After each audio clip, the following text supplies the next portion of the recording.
Hello and welcome to the All 12 Signs video series for the Aquarius full moon that's happening on the 19th of August. This moon is wild, lots of squares, lots of oppositions, big energies, Mercury retrograde midpoint, Jupiter Saturn square, hasn't first hard aspect since 2020. Big stuff. And I'm going to be breaking down the astrology for the sign of Scorpio in this video. So let us begin. Scorpio rising. How you doing, Scorpio? So I read for the rising sign. So for those of you who have Scorpio elsewhere in your chart, look to the house that it's in, the themes of that house, and you want to apply those themes, as well as all the meaning you've got going on in the sign of Scorpio, to the messages that come through in these readings. It's as if that Scorpio energy has now moved to the first house. So when I break down the astrology for the rising sign, it will still link in. You just got to add on your natal chart meaning on top of it. Now, first up, just want to say there's a reason why I'm pre-shuffling at the moment. Regulars, you've already heard me talk about it. I had a cat go missing. It'll be 2 weeks tomorrow. Haven't seen her since the day she disappeared.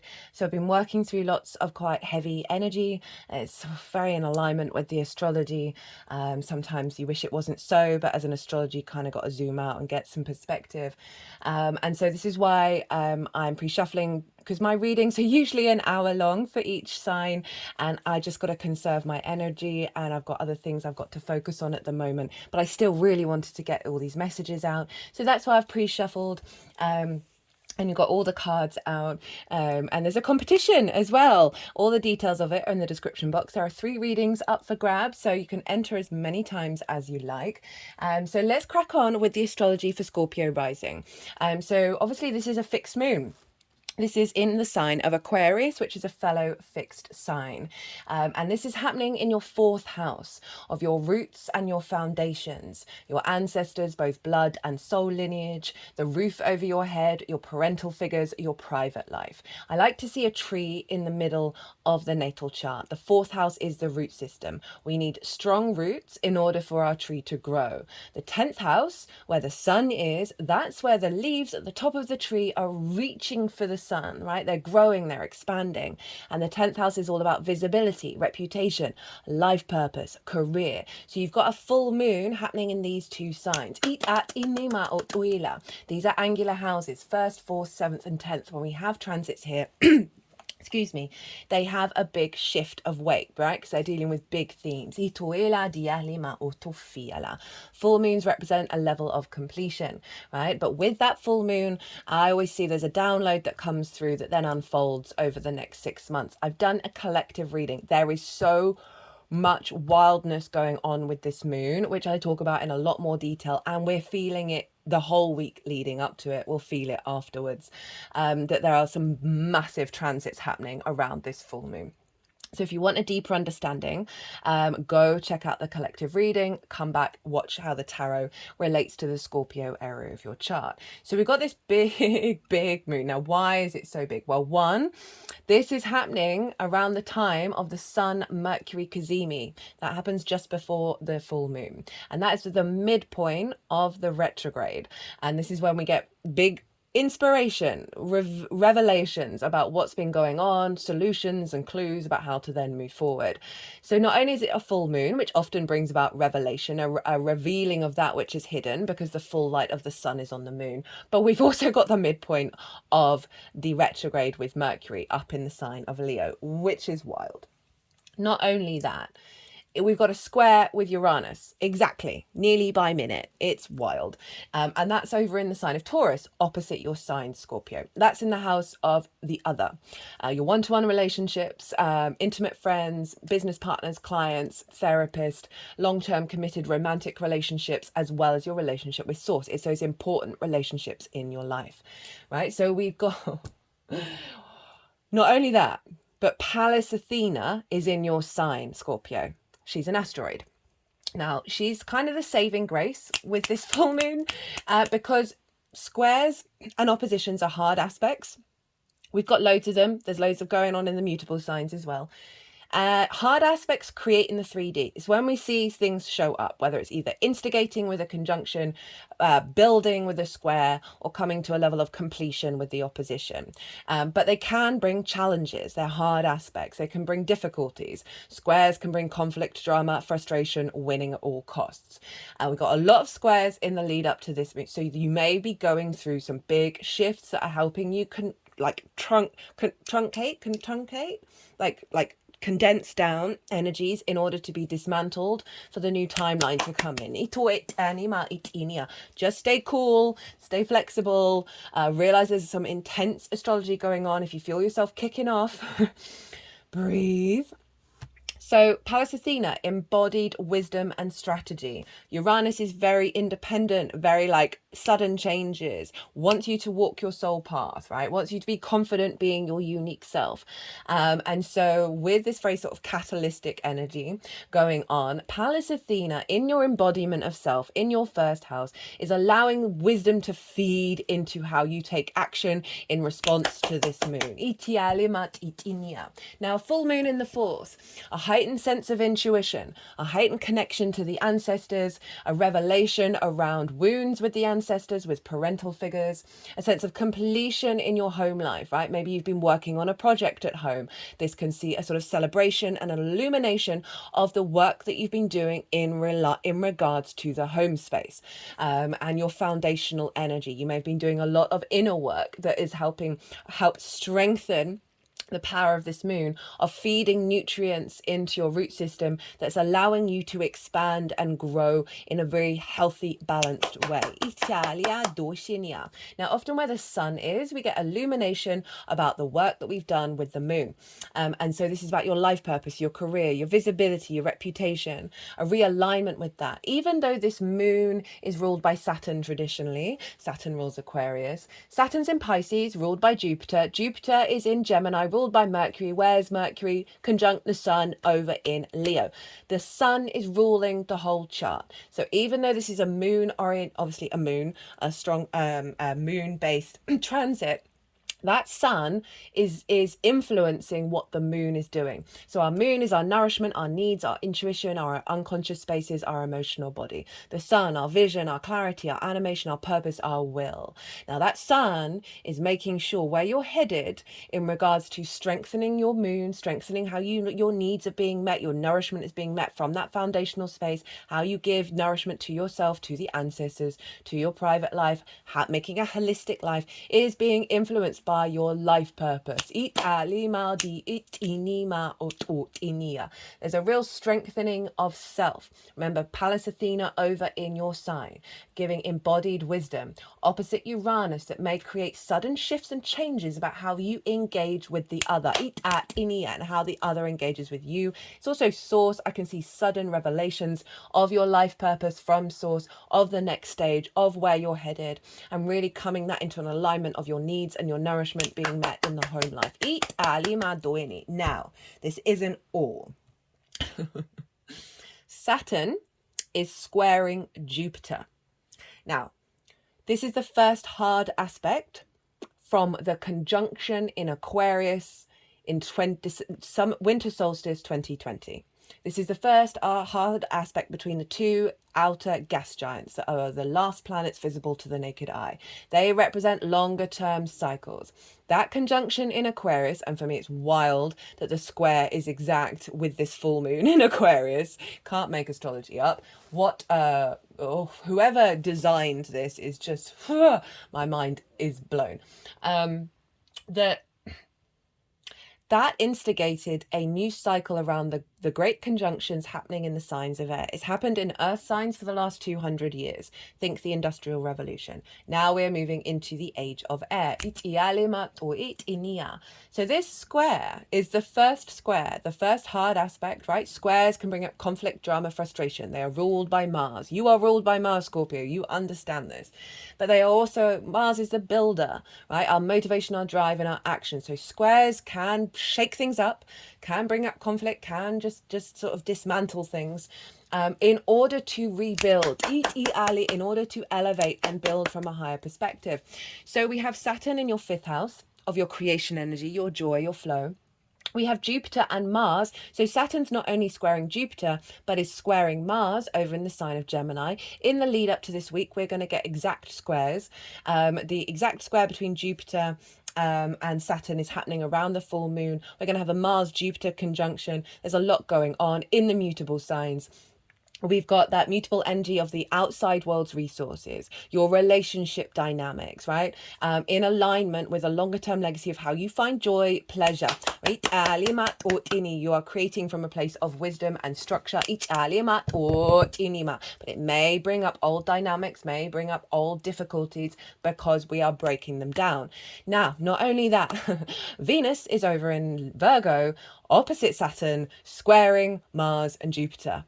And so this is in your hopes and your dreams, your friends, groups and alliances, and reaping the benefits from the 10th house. So we've got this big alignment between the Mars and Venus squaring each other, Saturn and Jupiter squaring each other. Huge energy around our motivation and our drive and our desire in regards to joy, pleasure, hopes and dreams, and relationship dynamics and resources from the outside world. You are creating a new framework from your home, from your foundational space. And if you've got things in Sagittarius around the midpoint, around the 15 degrees part, you are then activating a grand mutable cross.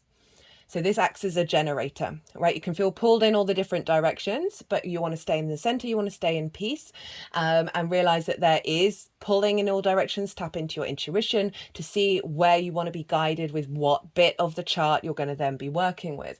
We've also got the grand fixed cross, all stuff going on in fixed signs. So there are two potentially grand crosses going on, and that's wild. If you don't have anything around that point in Sagittarius, the Saturn Venus square Jupiter and Mars is forming a T-square, and the release point is Jupiter and Mars, right? Of you finding the wisdom through your actions around relationship dynamics, around how there may be limitations there that are getting cleared out. Now, midpoint of the retrograde, all the squares, all the oppositions linked into the conjunction that we had in winter solstice 2020.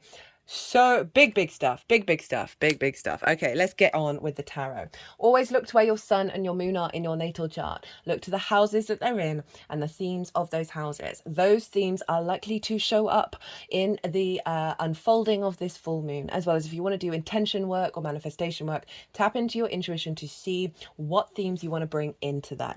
So what's being completed with this moon?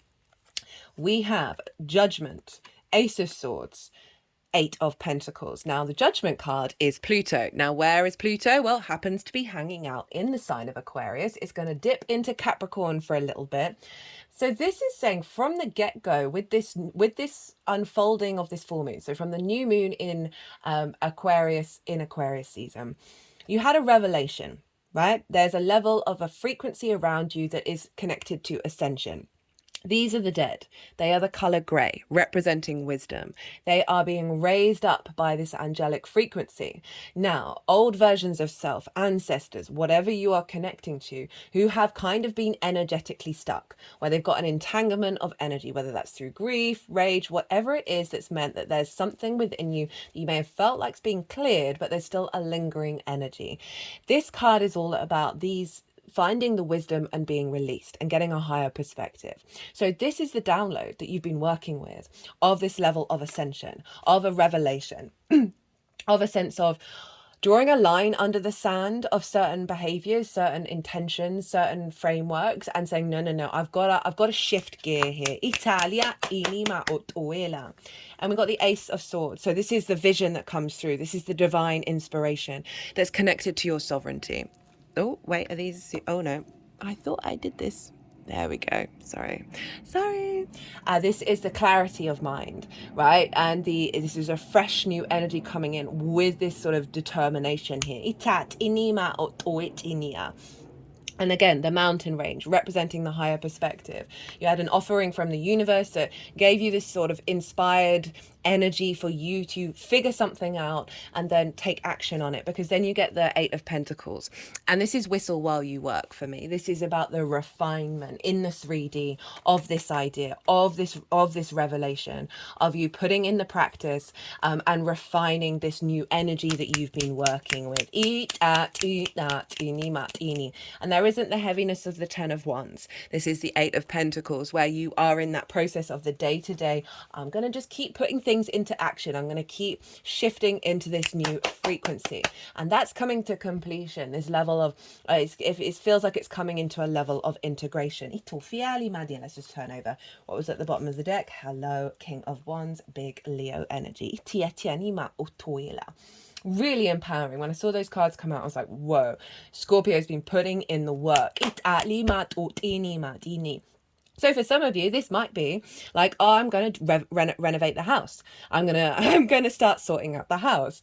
And others, it's the way that you perceive your foundational energy. It's the way that you connect to what feels like your private life, what feels like your base, your foundations. There's an ascension there. And with Pluto being in your fourth, there is a reconnection to the ancestors and helping work through with them, right? Your path may be separate from them, but we are still all connected. And there's certain revelations that you've been putting into practice, right? So what is the intention of this moon? We have the Three of Wands, the Ace of Pentacles, and the Four of Wands. So we've got big fires showing up, as well as an Ace of Pentacles. You've got two aces in your reading. That's always very representative of a shift, a change, a renewal. So the intention of this moon. Three of Wands. This is Sun in Aries, and this figure is on a cliff, representing they have the higher ground. They have done the best that they can, and they are embarking on a new journey. But they are not trying to control, they're not worried, they're not planning. It's a very confident energy. They feel very protected because they know at every stage they do the best that they can. And this is, so there's a sense of, with this completion, you are feeling more empowered. And you're able to step forth without trying to control, without trying to limit the possibility of the expansion that you're having in that fourth house. And there's also that level of confidence that's coming in your home space, right? There's a new journey around your expansion coming from your roots. For some of you, this may be about moving home. But this is a very positive card. It's very confident. And overall, it's a different connection, more instinctive, more passionate connection to your home space, to the confidence that you're feeling there. You know, fire is obviously Leo energy. So your capacity to have a holistic blend between your home and your work life.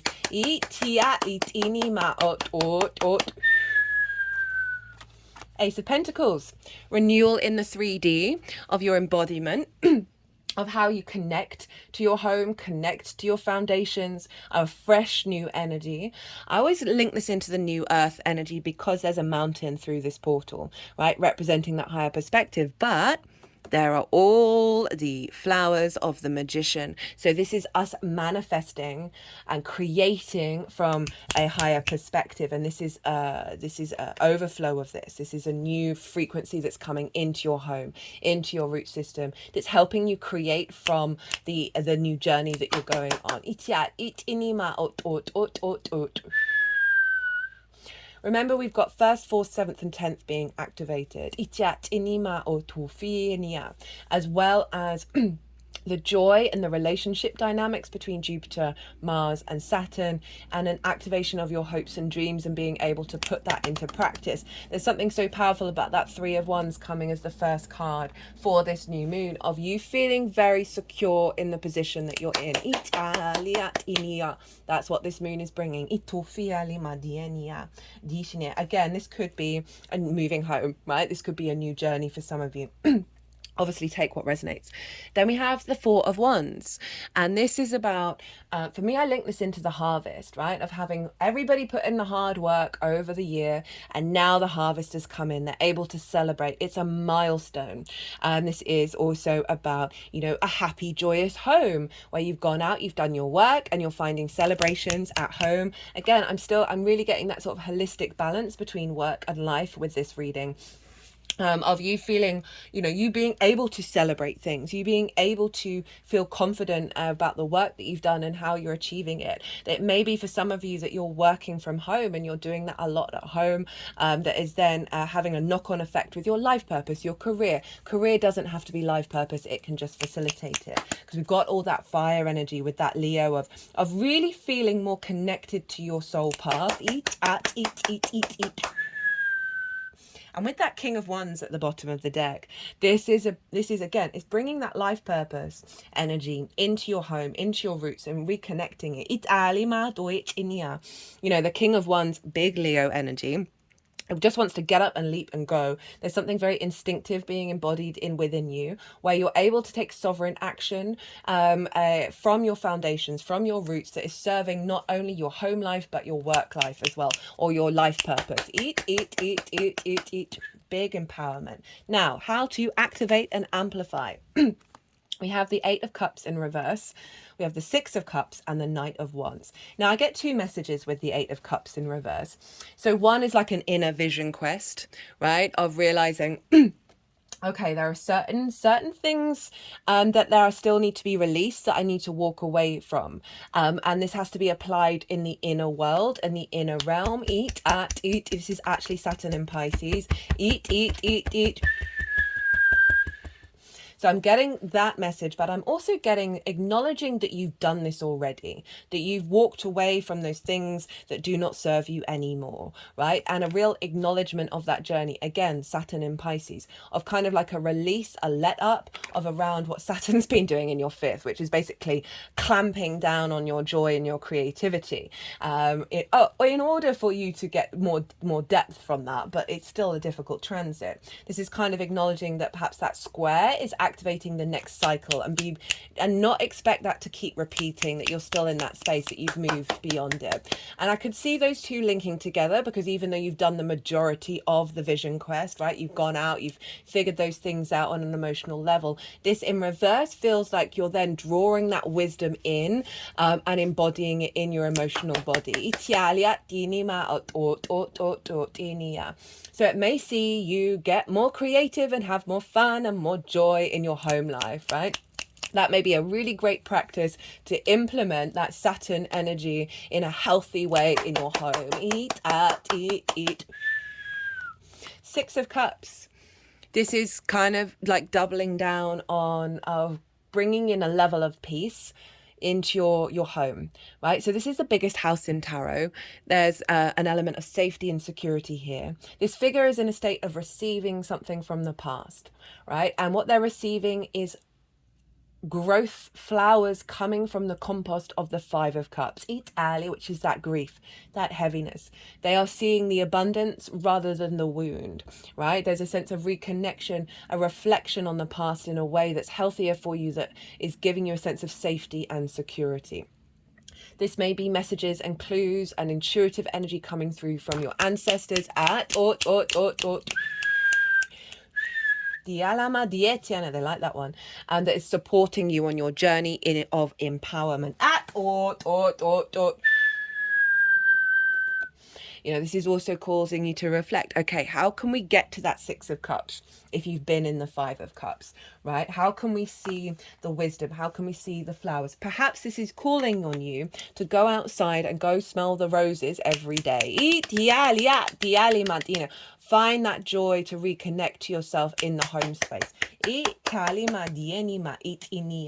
It may be about spending time with people, family or people from the past. There may be soul family that are coming in that are going to give you support. But it is calling you to step into that space of peace, and see see the blessings in the difficulties. And I'm sure, you know, I'm saying that being very mindful. We then got the Knight of Wands. So we've got the embodiment of fire, right? And this sense of being protected, of your instincts kicking in the home space, right? Knights embody their suit, they embody their element. Fire is so instinctive. It's not your emotional body, it's not your physical senses, it's not your mind. It is the compulsion, the instinctive compulsion. So there's something around putting that into practice, of that fire energy, of that passion.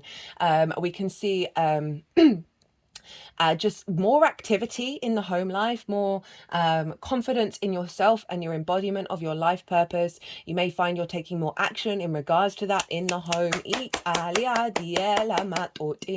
That just feels really nice. This reading feels really nice for you, Scorpio. That Leo new moon was wild. Go check it out. Like, oh my God, that first pile was just like, whoa, Scorpio. And this is really reflected in this as well, because that was an intense reading, and never surprising with Scorpio, to be honest. But there's a lot of fire, there's a lot of empowerment based off of this really healthy work that you've done.